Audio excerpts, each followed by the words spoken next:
Welcome to the Heavy Spoilers Show. I'm your host Definition, and this video we're breaking down 100 insane details in the new Batman trailer. I'll say right up top, this is one of the best videos I've ever made, and we've compiled a massive list of all the details, references to other films, and Easter eggs to break down everything you might have missed. There may be some spoilers here as we will be talking about some of the leaks, so if you want to go in as blind as a bat, then I highly recommend that you turn off now. This is nothing plot ruining, but it may spoil some of the surprises in the film, which I definitely don't want to do. If you're still here, huge thank you for clicking the video. Now let's get into the breakdown. Okay, so the trailer opens with the song Something in the Way by Nirvana. Typically in TV shows and films, songs are chosen for the importance of their lyrics, which reflect what's going on. The most recent example of this usage is Whitey's on the Moon, which appeared in Lovecraft Country episode 2 yesterday. However, this is a common occurrence in films. The Nirvana song too carries this motif, and it has several lyrics which I think reflect the mind state of Batman and what's happening. The song was written by Kurt Cobain, and it details his time living under a bridge as a loner. In the film, Batman is of course a loner, and at one point we can see that the Batcave is actually located under a bridge at an abandoned train station, which we'll talk about in just a bit. Now the song also contains the lyrics "The animals I've trapped have become my pets." Batman's rogues gallery is made up of a vast number of animal-themed villains, from the Penguin to Killer Croc, Firefly, and many more. The character takes them to Arkham Asylum, which is where they become trapped, and Batman often visits them like animals in a zoo. And though the link between the two is slightly tenuous, the song clearly has a number of metaphors and similarities that can be applied. From here we cut to the Riddler taping up his first victim. The character's design is clearly based upon elements of the Zodiac Killer. He wears a mask that's been put in place to obscure his face, and glasses over the top. The make and model of these was actually found by Twitter account The Bat Source, and it is possible that the Riddler has bad eyesight, which is why he needs to don the spectacles. Under the mask, we can also see that he's clearly wearing a forensic suit as well. I have a theory that the villain might actually need this, not only to stop any DNA spreading to the crime scene, but that he may also be using it as a disguise to hide amongst the police. At one point in the trailer, we see several people in forensic suits at the crime scene, and though none of these are Paul Dano, the Riddler may be using the suit as a way to keep tabs on the police. How chilling would it be if he was actually there this whole time in the scene, hiding amongst those brought in to investigate the crime? Yikes. Now there are a lot of theories floating around saying that the Riddler is actually an amalgamation of the villain Hush and, well, the Riddler.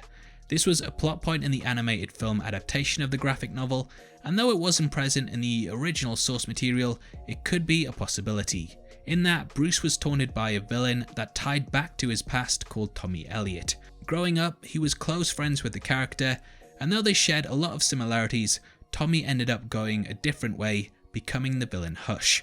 Now in my eyes, it could be possible that the Riddler is a childhood friend of Bruce that knows a lot about his past.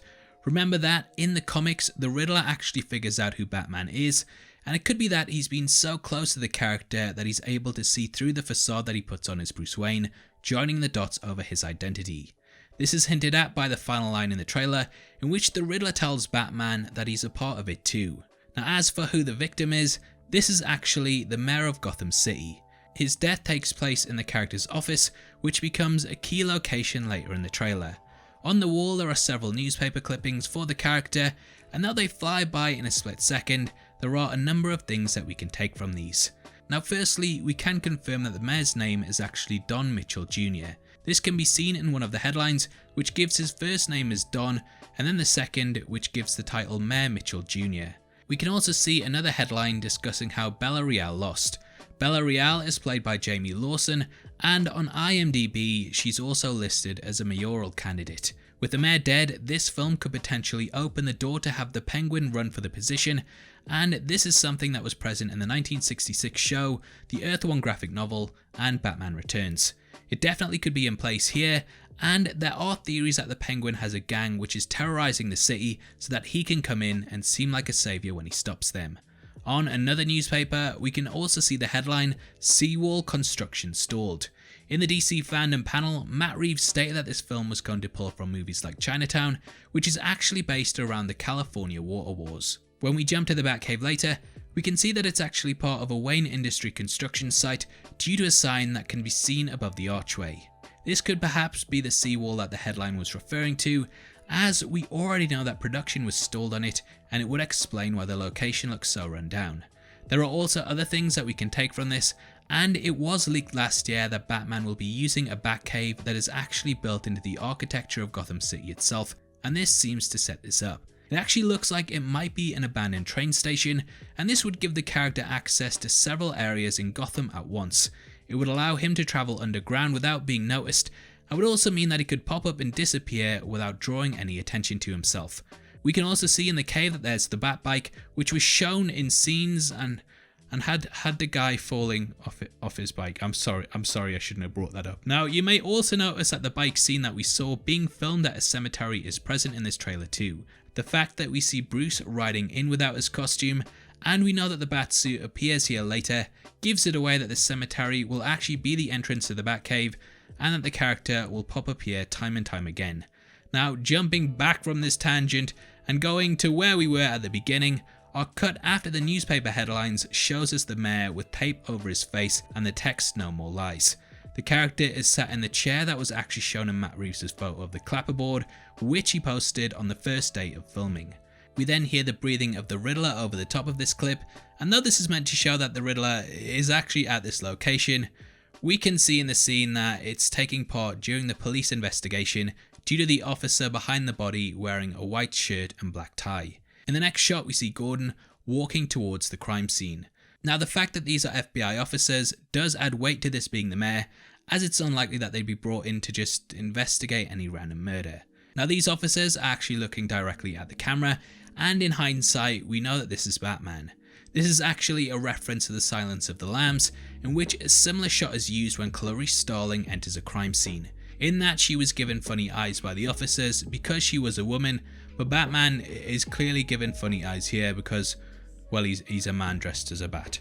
Now, both characters provided valuable insight to the case, but I think the Silence of the Lambs references go far beyond that. The next shot, we cut to the mayor with a paper bag over his hand, and I believe that this is signifying something very important. Now, the tape over his head is complete overkill, and it has clearly been done for a reason. When one lies, they're capable of doing so through either speech or by writing something. His mouth being taped up symbolically will stop the mayor from lying through his teeth, and the hand having a bag over it, to me, at least symbolizes that he will no longer be able to write any lies either, and the fact that he's dead. I also believe that the Silence of the Lambs references could go far beyond that. In the film, we discover that the victims have moth cocoons stuffed down their throats, and this got me thinking, what if the reason that the Riddler taped up the victim is because they have something in their mouth? The film is also said to be pulling from The Long Halloween significantly, and in that graphic novel, the Calendar Man appears almost like a Hannibal Lecter type villain. He provides valuable information on the case, much like how Hannibal Lecter did, and it is even possible that the Calendar Man could be appearing in this film, and that the references to the Silence of the Lambs are here because of that reason. From here we cut to James Gordon, and I have to say that I think Jeffrey Wright looks absolutely perfect in the role. We hear the line, "From your secret friend," and then, "Who?" Now, though I have seen some people say that this is just the character saying these lines out loud, we actually see that they're taken from what's written on the front of Riddler's clue. Here you can clearly see the words, "From your secret friend," and then "Who?" Now, there are a number of things that we can take from this, and firstly, the card looks like a Halloween card. Captain Obvious here. Now, as the film is based on the Long Halloween, it is possible that it is set during this time. There was also a set leak picture which showed several pumpkins dotted about an area, which added further weight to this theory. Now, if we jump ahead in the trailer, there is a press conference that can be seen announcing the death of the mayor. You may notice the stairs in the background, and I've lined up the set leaks with them, and they do look like they're the same location, confirming this is Halloween. The owl on the front could also be a reference to the Court of Owls, the big Batman villains that pretty much run Gotham City. The Court were introduced in the New 52, and if you don't know, they pretty much act as the Illuminati for the city, controlling things from behind the scenes. Through their assassins, the Talons, they silence anyone that stands up to them, and they're definitely the ones to look out for. I actually have a theory that the Waynes may have been members of the Court, and that they were perhaps killed for this. Typically, we don't see them as corrupt. However, in the last 5 years or so, both the film Joker and the Batman Telltale game have depicted them as shady figures within the city, and it could be that they're tied to the court. I actually have a theory that the Riddler knew about this, and may have even suspected that their son Bruce had gone on to become a Talon. Perhaps he's confused Batman as one of their assassins, and this may also explain why the arm guards that the character uses are very similar to their armour. I can see the film ending with Bruce finally defeating the Riddler, and then he will reveal his mission, which was to stop the court. Villains are always far more complicated when they're actually anti-heroes, and it is possible that the film's end could reveal to Batman that he hasn't really stopped the big bad that he thought, and there's actually a lot more going on than he first suspected. I would love to see a Court of Owls trilogy, and it would be incredible if the end of the film revealed them all working away behind the scenes. Anyway, the card is then opened to reveal a coded message with symbols on it. Once more, this ties back to the Zodiac, who used to send coded messages to the press announcing his killings.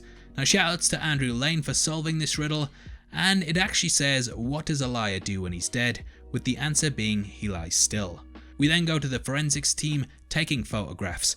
You can actually see a headline that reads Maroni drug bust, and in the comics, Maroni was actually the character that created Two-Face by throwing acid in Harvey Dent's face during his trial. We do know that the DA dies in this film, so it is possible that it opens the door for Dent to come in and take over the role, allowing for their fateful encounter to happen. If you've been keeping up to date with our channel, and if not, then why the hell not, but if you have, then you may remember that we reported on a character at the press conference. Here we can actually see that this was Maroni, and side by side the two look identical. Gordon then shows the clue envelope with his signature Riddler green on it, and Batman steps forward. We then cut to Commissioner Pete Savage, played by Trevor from EastEnders. Look, I know that's not his real name, but I'll never forgive him for what he did for little Mo. She will have vengeance. We continue at the press conference and can see what looks like the mayor's widow to the right of Savage. She is crying, and she actually shows up later in the trailer at one key point. When Batman is pulling the boy out of the way of the SUV, we can also see her standing to the side screaming, and as she's clearly trying to save the boy herself, this could mean that he is in fact the son of the mayor. Cut to Batman peering over the crowd, and to the right we can also see a number of news vans. You may remember that these were actually shown in set leaks for the film, and it's nice to see them pop up back here. I love you, Gotham HD. Now, can you believe we're at detail 48 already? Anyway, I better get moving. Now, to the left, we can also see Bruce removing his motorbike helmet, and this scene was too shown in the set leaks. You may also notice around his mouth that he's wearing a covering, and this ties into the next shot of him further looking over what's going on.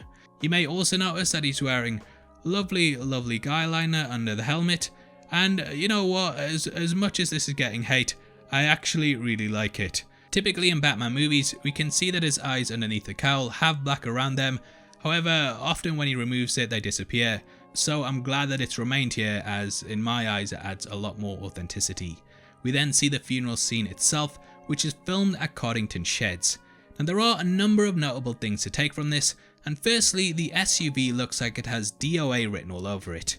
This obviously means dead on arrival, however, if you look closely at it, it also has the words DA written on one of the windows.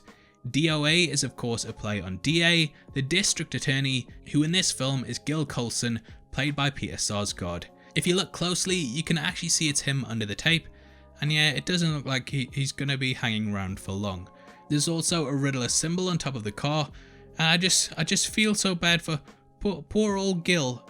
Now also, is it just me, or whenever you hear the name Gil Coulson, do you think it's DC doing a sly jab on Phil Coulson from Marvel? Probably just me, but anyway, Sarsgaard has hinted already that his character's not going to be around for very long, and it is likely that he knew his death was going to be in the first trailer, so I doubt Warner Brothers had any trouble with him spoiling it. Also, you can see his head coming off when he explodes. Now, this is a reference to the real life case of Brian Wells, which I can't go too far into because of monetization on YouTube, but if you watch the Netflix documentary Evil Genius, you'll find out a lot more about it there, and yeah, definitely check that out, trust me. Now, next we can see Catwoman sliding down a rope into a crime scene. This is obviously the mayor's office from the start of the trailer, however, if you need further confirmation, when she and Batman fight one another, we can actually see the chair from the beginning which the character is using to lean against.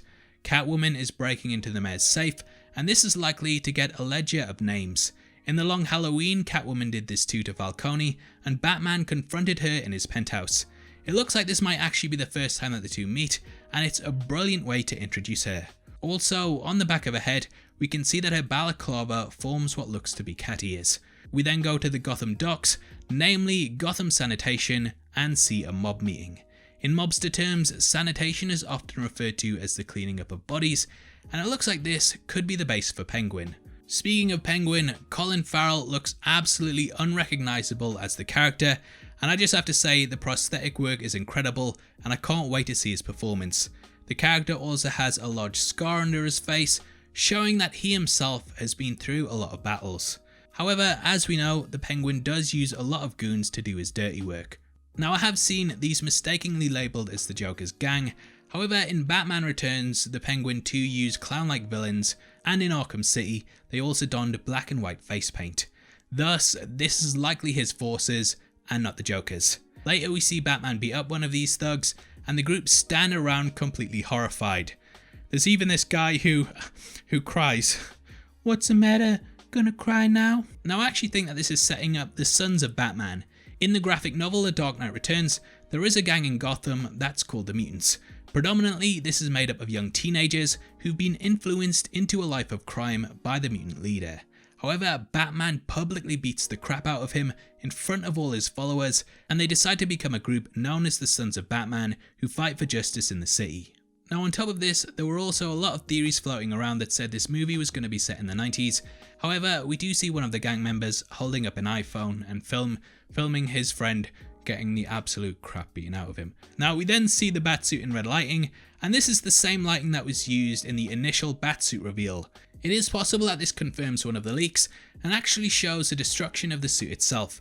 In the funeral scene, we can see that Batman gets blown backwards by the explosion of Gil Coulson. There's also a little bomb disposal droid there that you can see. Is it called a droid? And look, I don't know. Anyway, this clearly damages the suit, and we did have a leaked post back in February that pretty much detailed this scene and said that because of it, the Batman would have to make a new one. We then see Batman beat up one of the thugs in the best 5 seconds ever, and when they ask who he is, he says that he's Vengeance. This is actually a callback to the graphic novel Earth 1, in which the character introduces himself in the exact same way. Insiders contacted us a while back and told us that the film would pull heavily from the first 2 volumes of the run. You might remember that fans were in uproar over Robert Pattinson saying that the Batman was not a hero. However, this quote was actually present on the back of the book itself, which ties the 2 properties together. The phrase "I'm Vengeance" is also a reference to Batman the Animated Series, in which he says, "I am vengeance. I am the night. I am Batman." That was terrible. Now, as bad as that was, I would love to see this phrase peppered throughout the film every time someone asks who he is, with the final answer being "I'm Batman." We then see the Batmobile burner on the back of the car, and it looks like the character is chasing the Penguin, potentially after his appearance at the docks. We do actually see the Penguin firing at a car, and it looks like the one that pulled up at the meeting at the sanitation plant earlier. Batman and Catwoman then fight in the mayor's office, and I genuinely do think that this is their first meeting. Catwoman can later be seen riding on a motorbike, and this is likely the same scene that we saw the stuntman fall over. Who fell over? How embarrassing. Now there's also a very interesting moment in which Batman is grappling up some stairs whilst clearly being fired at by policemen. It's likely that this is a follow-on from the scene in which we see Batman actually going to punch one. Hold him back. Now I believe that Batman is going to get framed by the Riddler in the movie, and that this will escalate into the police trying to hunt him down. Batman has always had a very strained relationship with the police, and on the whole, he just tends to work with Gordon. Perhaps this will all blow up, and he'll be forced to remain in the shadows, only meeting with Gordon to discuss police matters instead of being out in the open. We then get some montages, and you can actually see the Riddler's question mark in the logo for the film. The ears on the A also form bat ears, and this is a really nice touch in my opinion. The trailer closes with Batman in the cave, and this is where we hear the Riddler taunting him. This ties back to our Wayne and the Court of Owls theory, and I definitely think that it holds a lot of weight here. On a monitor, we can also see what looks like Bella Real. I think that this is possibly her campaign ad in which she promises a better Gotham. We can also see the words GC on it, so it does look like this may indeed be a news report. Either it's announcing her as a new mayor of Gotham, or perhaps the Riddler has even marked her as a target. I really don't know yet, but what an incredible trailer, and thank you for watching the video. Now that's our entire breakdown, and I hope you enjoyed it. I'm sure you can guess that a ton of work went into this, so if you did, then please share it, and maybe put the caption as best Batman trailer breakdown ever. That way it'll trick people into watching it. The fools. Now if you want something else to watch, then check out our breakdown of the second Batsuit leaks, which is going to be linked after this. We're also giving away a free copy of the Avengers on any console of your choice, and all you have to do to be in with a chance of winning is like the video, subscribe to the channel, and drop your thoughts below. The winner is going to be chosen at random on the 30th of August, so make sure you get involved. If you want to support the channel and get to see content early, then please consider clicking the join button below. You can also come chat to us on a Discord server, linked in the description, or Heavy Spoilers on Twitter. Thanks for making it until the end of the video. You've been the best, I've been Definition, and I'll see you next time. Take care, peace.